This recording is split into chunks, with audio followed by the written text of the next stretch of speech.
En un pueblo del norte, de esos donde el sol pega fuerte desde temprano, y la tierra hay que ganarla con sudor y paciencia, vivía una mujer a quien todos conocían como Doña Carmen. No era de las que hacían ruido, era de las que trabajaban. Llegaba antes que el sol y se iba después que él, y en los años que nadie la vio descansar fue construyendo, ladrillo por ladrillo, surco por surco, algo que en ese pueblo pocos lograban: una vida digna, una vida propia. Había enviudado joven. Su esposo Rodrigo murió de una fiebre mal curada cuando su hijo Mateo tenía apenas 6 años, dejándolos con una parcela pequeña, 2 vacas flacas y deudas que pesaban más que la tierra misma. Muchas mujeres en su lugar hubieran buscado a alguien que las cargara. Doña Carmen no era de esas. Se amarró el rebozo, agarró el azadón y decidió que ni ella ni su hijo iban a necesitar que nadie los salvara. Los primeros años fueron duros de una manera que las palabras no alcanzan a describir bien. Doña Carmen lavaba ropa ajena los lunes y los martes. Sembraba su parcela los miércoles y los jueves. Los viernes iba al mercado a vender lo que tuviera: hierbas, quelites, huevos, lo que el rancho y el monte le dieran. Los sábados arreglaba cercas, cargaba costales, hacía lo que hubiera que hacer. Los domingos iba a misa, no por costumbre, sino porque necesitaba esa hora de silencio con Dios para cargar fuerzas para la semana siguiente.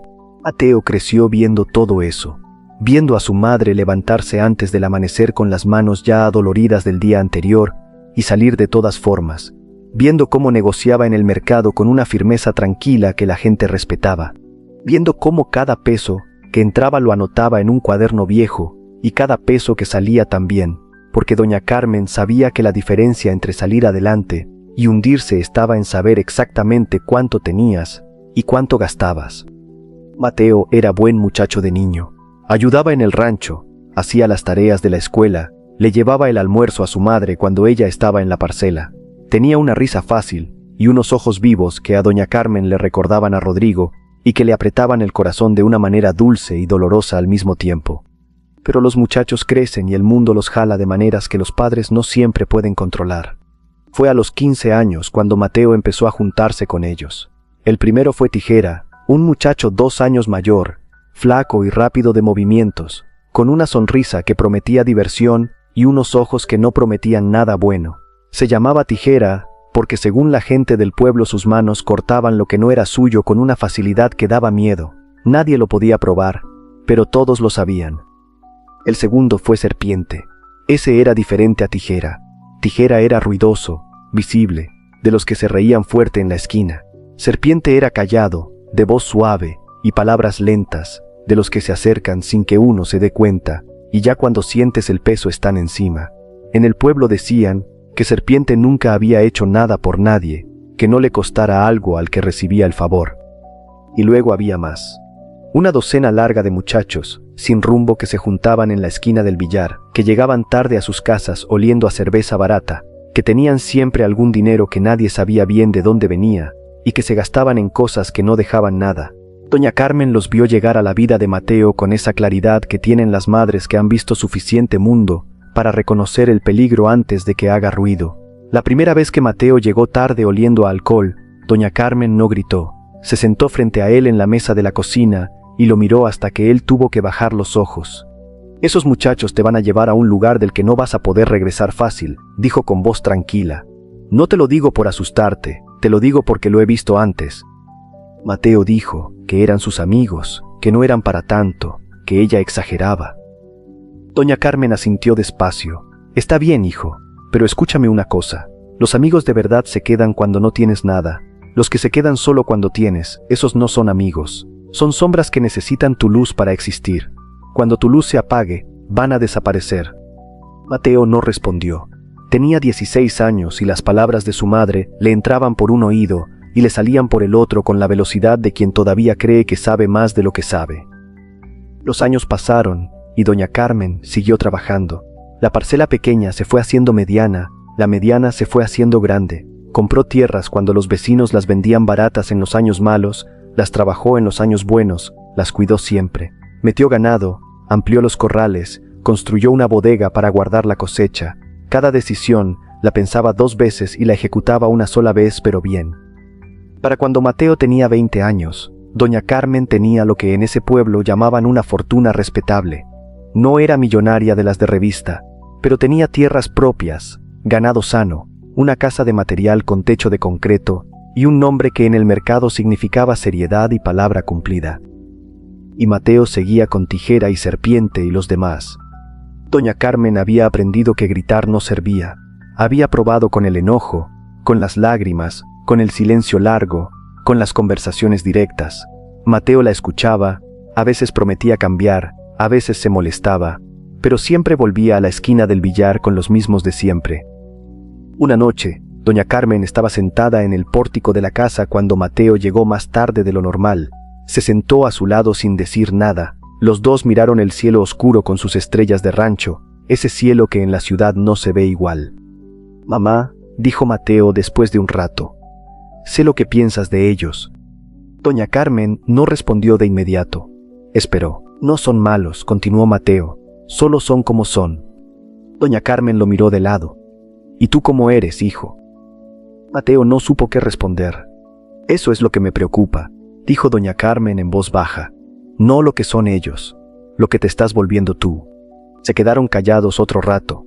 El grillo cantaba en el jardín y una vaca se movió en el corral con un ruido sordo. «Algún día esto va a ser tuyo», dijo doña Carmen señalando todo con un gesto amplio. «Las tierras, el ganado, la casa, todo lo que construí. Pero las cosas no se cuidan solas, Mateo. Necesitan a alguien que las quiera como las quiero yo. Alguien que sepa que cada cosa que hay aquí costó sangre y madrugadas y años de no descansar». Mateo miraba el suelo.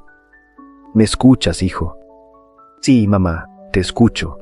Pero escuchar y entender son cosas diferentes». Y doña Carmen lo sabía. Por eso esa noche, después de que Mateo se fue a dormir, ella se quedó sola en el pórtico, pensando en algo que llevaba tiempo dándole vueltas en la cabeza. Una idea que a cualquiera le hubiera parecido extraña. Una promesa que quería pedirle a su hijo antes de que fuera demasiado tarde. Fue al día siguiente cuando doña Carmen le dijo a Beto, el carpintero del pueblo, lo que necesitaba. Beto la miró con los ojos abiertos sin entender bien. «Una horca, doña Carmen». «No le llames así», respondió ella con calma. «Es una viga con una cuerda, en el granero, en el rincón del fondo, bien construida, que aguante peso». Beto rascó la cabeza. «¿Para qué la quiere, si se puede saber?» Doña Carmen lo miró con esa mirada suya que no pedía permiso. «Para lo que se necesite», dijo. «¿La haces o no?» Beto la hizo. Era un hombre que sabía que con doña Carmen las preguntas sobraban y el trabajo no. Construyó la viga en el rincón del fondo del granero, sólida, de madera de encino que dura décadas, con una cuerda gruesa colgando que se mecía suave cuando el viento entraba por la ventana pequeña. Nadie en el pueblo supo para qué era. Nadie preguntó demasiado, porque con doña Carmen uno aprendía a no preguntar demasiado. Nadie excepto Mateo, a quien su madre llamó una tarde al granero, y le mostró la viga y la cuerda con la misma calma con que le hubiera mostrado una herramienta nueva. Mateo la miró sin entender. «¿Qué es esto, mamá?» Doña Carmen se paró frente a él con los brazos cruzados y lo miró a los ojos. «Es una promesa que me vas a hacer, hijo. La más importante que me has hecho en tu vida». Mateo miró la viga de encino en el rincón del granero. Miró la cuerda que colgaba quieta en el aire polvoriento. Luego miró a su madre, buscando en su cara alguna señal de que era una broma, de que había alguna explicación sencilla para lo que estaba viendo. Pero el rostro de doña Carmen era el de siempre, tranquilo, directo, sin espacio para malentendidos. «Mamá», dijo despacio, «no entiendo». Doña Carmen caminó hasta la viga y la tocó con la palma de la mano. La madera era dura y sólida, de esa que no cede ni con los años ni con el peso. «Siéntate, hijo», dijo señalando un costal de maíz que había en el suelo cerca.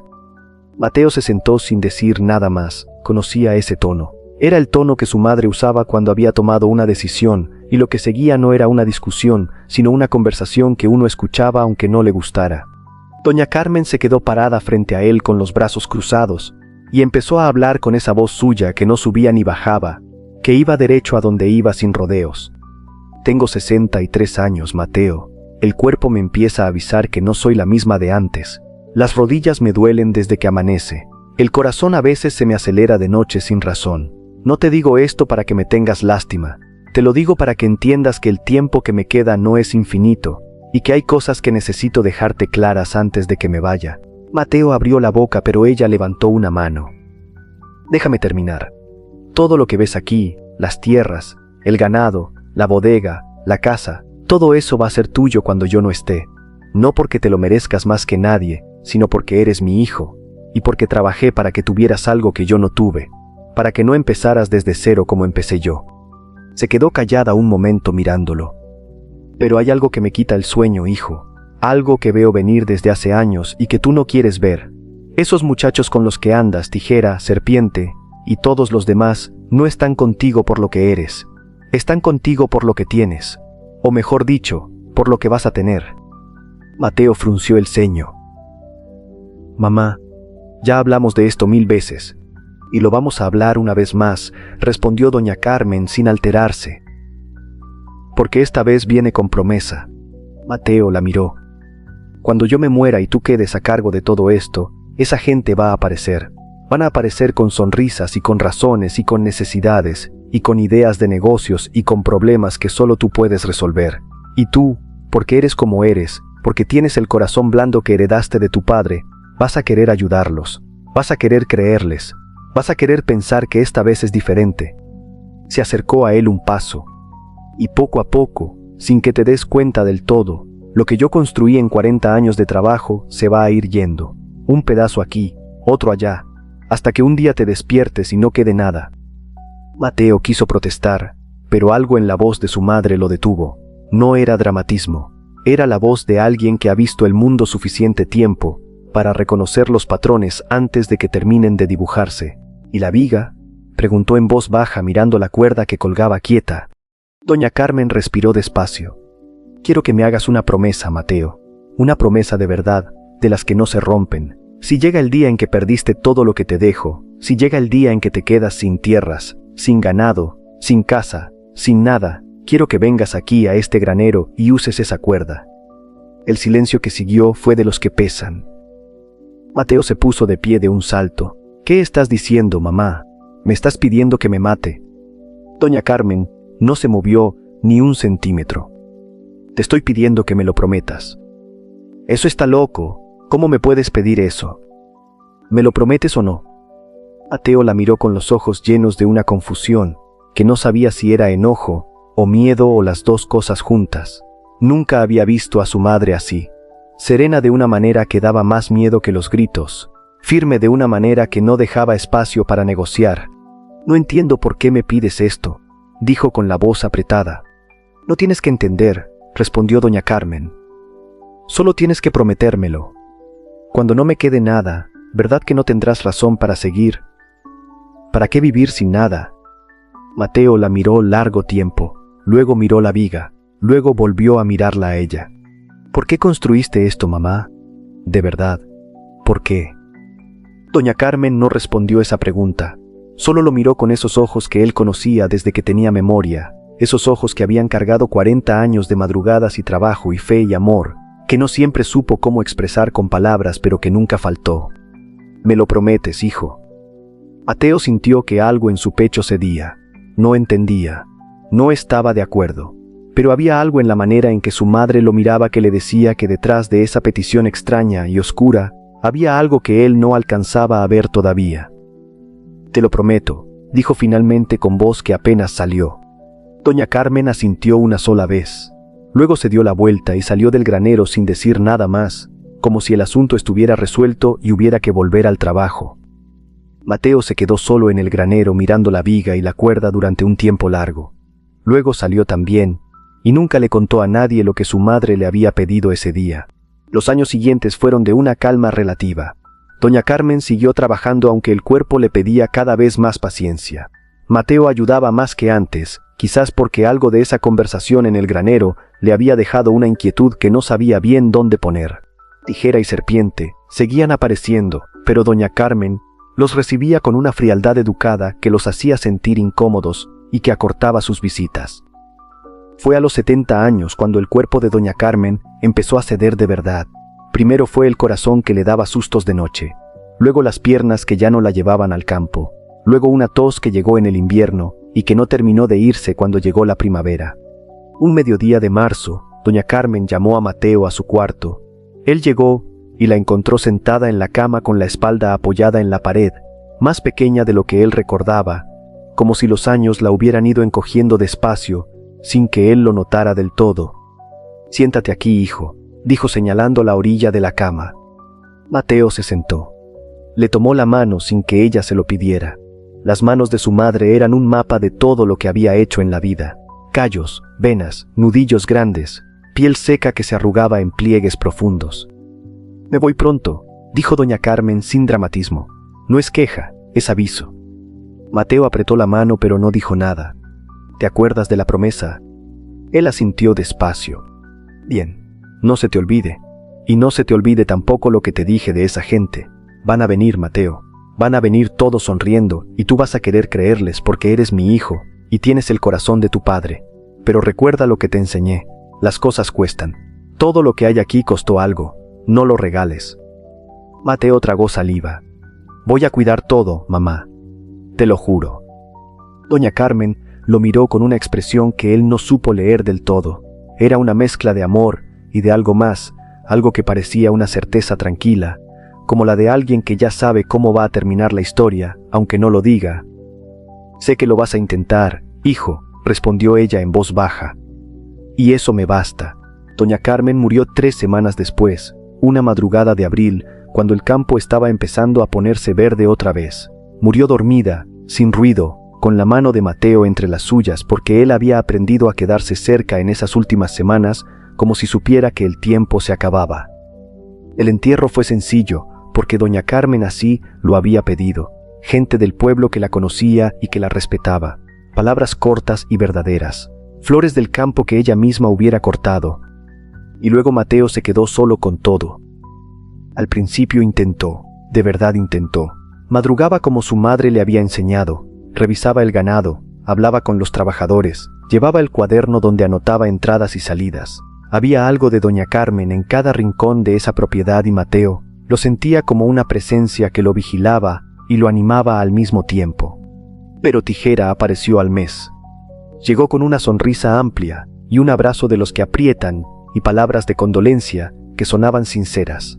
Se quedó a cenar, contó historias que hicieron reír a Mateo por primera vez desde el entierro, y antes de irse mencionó casi de pasada que tenía un negocio que no podía fallar, que solo necesitaba un socio de confianza, alguien como Mateo. Mateo escuchó las palabras de su madre en algún lugar de la cabeza, pero la soledad de esas semanas pesaba mucho, y Tijera estaba ahí, de carne y hueso, con su risa fácil y su manera de hacer que todo pareciera sencillo. Prestó el dinero. El negocio falló en 3 meses. Tijera apareció con excusas que se enredaban unas con otras y una promesa de pago que nunca llegó. Luego vino Serpiente con una historia diferente, pero con el mismo fondo. Una deuda urgente, una oportunidad que se cerraba, una amistad de años que valía más que el dinero. Mateo recordó las palabras de su madre, las recordó claramente, pero Serpiente tenía esa manera suya de hablar suave y de mirar directo que hacía sentir que desconfiar era una crueldad. Firmó unos papeles que no leyó bien. Y así fue, uno tras otro, con distintas caras y distintas historias, pero con el mismo resultado. Un pedazo de tierra vendido a mal precio para cubrir una deuda. Un lote de ganado que salió en un negocio que nunca rindió. La bodega empeñada para un préstamo que se fue en manos ajenas. La casa grande con hipoteca que no pudo pagar. 3 años después de la muerte de doña Carmen, Mateo se quedó sin nada. No fue de golpe, fue despacio, como su madre había dicho, sin que él se diera cuenta del todo hasta que una mañana se paró en el patio de lo que había sido la propiedad y vio que ya no era suyo. El papel que le entregó el abogado lo decía con una claridad que no dejaba lugar a interpretaciones. Tijera no contestó el teléfono. Serpiente mandó un mensaje corto diciendo que lo sentía mucho, que eran tiempos difíciles para todos, que ya se arreglaría. Los demás simplemente desaparecieron como el humo, cuando no hay viento que lo sostenga. Doña Carmen tenía razón. Siempre había tenido razón. Mateo se quedó parado en ese patio vacío con el papel en la mano y el sol de la tarde cayéndole encima, y sintió algo que no supo nombrar bien. No era solo tristeza, era algo más profundo, más oscuro, la sensación de haber fallado a la única persona que nunca le había fallado a él. Caminó despacio hacia el granero. La puerta crujió al abrirse, igual que siempre. Adentro olía a madera vieja y a tierra seca. La luz de la tarde entraba por la ventana pequeña, dibujando un rectángulo de polvo dorado en el suelo. Y en el rincón del fondo, la viga de encino seguía ahí, sólida, oscura, con la cuerda colgando quieta exactamente como la había dejado el carpintero Beto años atrás. Mateo la miró durante un tiempo largo. Luego recordó la promesa. El granero estaba en silencio. Un silencio diferente al de afuera, donde todavía había pájaros y viento, y los ruidos lejanos del pueblo que seguía su vida, sin importarle lo que pasaba en ese patio vacío. Adentro del granero el silencio era completo, espeso, de los que se sienten en el pecho como algo físico. Mateo caminó despacio hacia el rincón del fondo. Sus pasos sobre el piso de tierra sonaban apagados, como si el granero mismo estuviera absorbiendo el ruido para no despertar nada. La viga de encino estaba exactamente como siempre, oscura y sólida, sin una grieta, sin un signo de debilidad después de todos esos años. Beto había hecho bien su trabajo. La cuerda colgaba quieta. Mateo se paró debajo de ella y la miró desde abajo. Era una cuerda gruesa, de las que se usan para amarrar carga pesada, con un nudo que alguien, su madre o el mismo Beto, había preparado de una manera que Mateo prefirió no examinar demasiado. Pensó en doña Carmen. La vio en su cabeza como siempre la recordaba mejor, no en los últimos meses cuando el cuerpo le estaba fallando, sino en los años de fuerza, caminando por el campo con el sombrero puesto y las botas llenas de tierra, anotando números en su cuaderno con esa concentración de quien sabe que cada cifra importa, negociando en el mercado con una calma que intimida más que los gritos. 40 años de trabajo, 40 años de madrugadas y manos agrietadas, y fe que no cedía aunque el cuerpo cediera. Todo construido desde cero, desde 2 vacas flacas y deudas ajenas, hasta algo que en ese pueblo significaba respeto y palabra cumplida. Y él lo había perdido en 3 años. 3 años bastaron para deshacer lo que 40 construyeron. Tijera con su sonrisa, serpiente con su voz suave, y él, Mateo, con su corazón blando que heredó de su padre, y que su madre le había advertido que sería su problema más grande. Sintió algo subiéndole por el pecho que no era solo tristeza, era vergüenza, una vergüenza profunda y pesada que dolía de una manera diferente al dolor normal, que se instalaba en los huesos y no pedía permiso. Mamá tenía razón, murmuró en voz alta en el silencio del granero. Siempre tuvo razón. Acercó el costal de maíz viejo que seguía en el mismo lugar de siempre y se subió encima. La cuerda quedaba justo a la altura de su cabeza. La tomó con las manos y sintió el grosor áspero entre los dedos. Pensó en que no había nadie esperándolo. No tenía esposa, no tenía hijos, no tenía la propiedad, no tenía a los amigos que resultaron no ser amigos. No tenía el cuaderno de su madre con sus números ordenados. No tenía nada de lo que había sido su vida hasta hace 3 años. Pensó en la promesa. Te lo prometo, había dicho esa tarde en el granero, cuando tenía 20 años y no entendía nada. Y lo había dicho de verdad, con la voz apretada pero con la intención real de quien hace una promesa a su madre mirándola a los ojos. Las promesas a los muertos pesan más que las promesas a los vivos. Eso lo sabía cualquiera que hubiera perdido a alguien.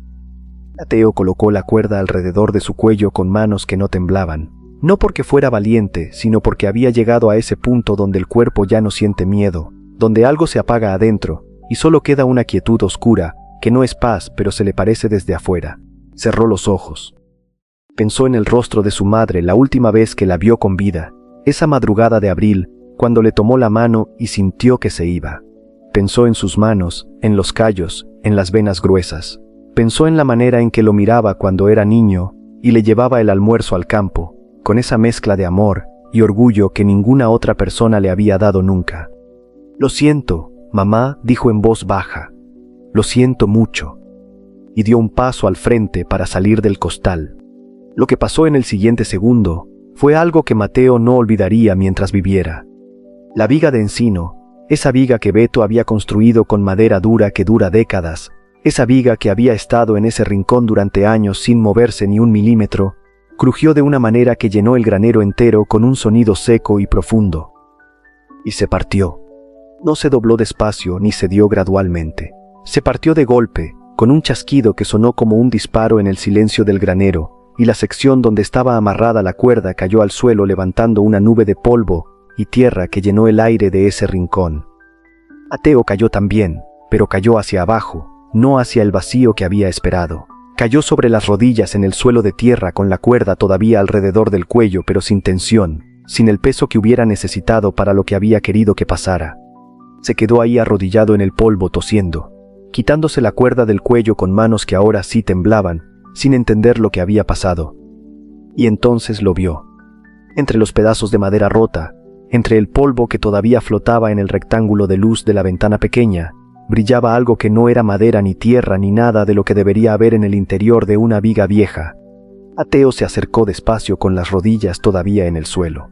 Extendió la mano y apartó un pedazo de madera rota. Eran barras rectangulares de un metal amarillo que brillaba con una intensidad que no necesitaba mucha luz para hacerse notar. Apiladas una sobre otra dentro de la viga hueca, envueltas en un lienzo encerado que las había protegido de la humedad y el tiempo durante todos esos años. Mateo tomó una con manos temblorosas. Era pesada, mucho más pesada de lo que su tamaño sugería. La sostuvo bajo la luz que entraba por la ventana, y el metal captó el rayo de sol y lo devolvió multiplicado. Oro. Su madre había vaciado la viga de encino y había llenado el interior con barras de oro antes de pedirle a Beto que la instalara en el granero. Había construido la horca no para que él muriera, sino para que cuando llegara al punto más oscuro, cuando ya no quedara nada y la promesa pesara más que la vida, encontrara lo que ella había guardado para ese momento exacto. Mateo se sentó en el suelo de tierra entre los pedazos de madera rota y las barras de oro y el polvo que todavía flotaba en el aire, y no pudo hacer nada durante un tiempo largo. No lloró de inmediato. Primero se quedó quieto con una barra entre las manos mirándola como si necesitara convencerse de que era real, de que no era un sueño extraño que venía del golpe de la caída. Luego llegaron las lágrimas. Llegaron de golpe y sin aviso, de esas que no piden permiso y que no se pueden contener aunque uno quiera. Lloró con un sonido que nunca había escuchado salir de su propia garganta, un llanto que no era solo de alivio sino de todo lo demás, de vergüenza y de gratitud, y de la pérdida de su madre que de repente se sentía más cercana que en todos los meses desde el entierro. «Mamá», dijo entre el llanto con la voz rota. «Mamá». El granero no respondió, pero Mateo sintió algo, la misma sensación de aquella tarde cuando tenía 20 años, y su madre lo había mirado con esa mezcla de amor y certeza tranquila, como si ella supiera exactamente lo que iba a pasar, y hubiera preparado todo con la misma precisión con que anotaba números en su cuaderno, con que negociaba en el mercado, con que había construido todo desde 40 años atrás. Contó las barras cuando pudo calmarse lo suficiente para hacerlo. Eran 17 barras de oro puro guardadas en el vientre de una viga de encino, que su madre había mandado construir no como instrumento de muerte sino como caja fuerte, que solo abriría el peso de un hombre que hubiera llegado al fondo.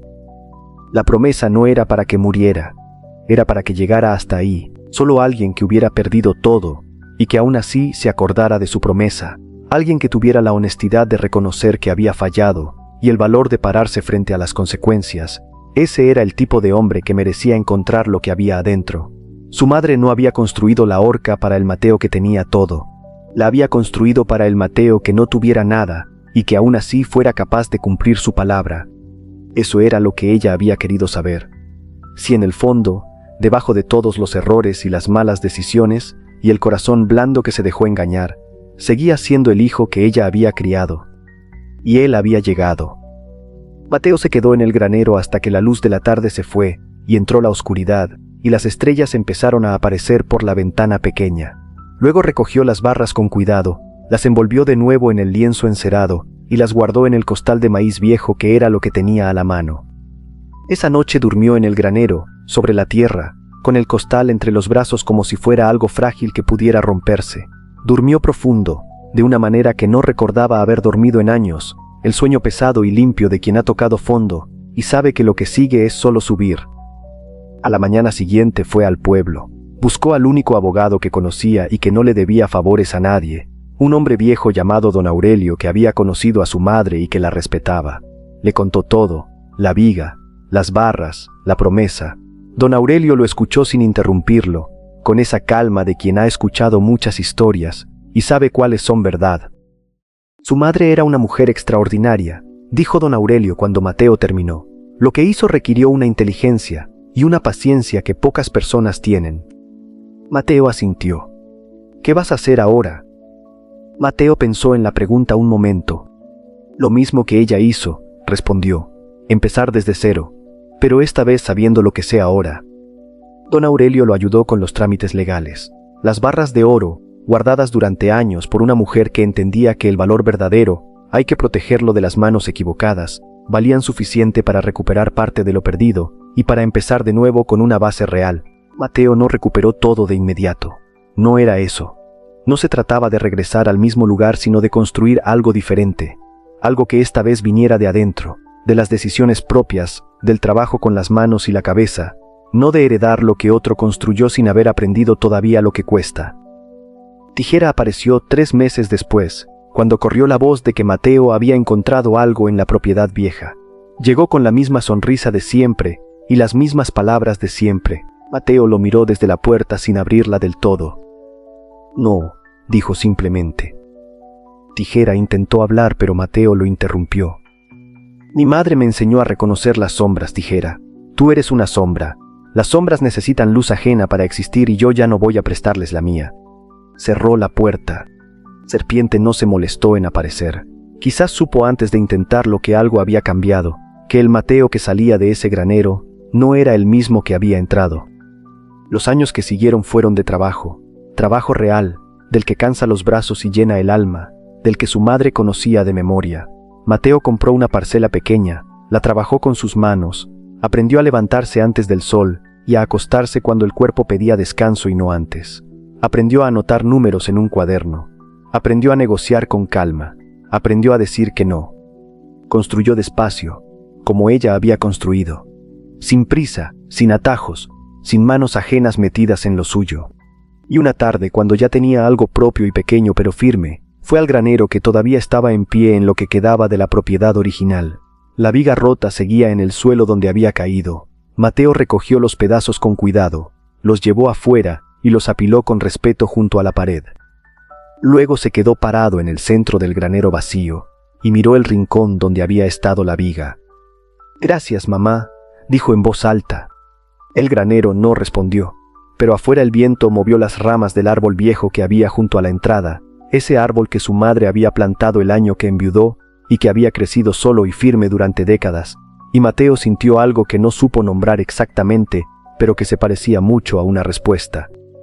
Se dio la vuelta y salió al sol de la tarde. Tenía trabajo que hacer. Siempre hay trabajo que hacer cuando uno decide construir algo que dure. Y esta vez, Mateo sabía exactamente lo que costaba.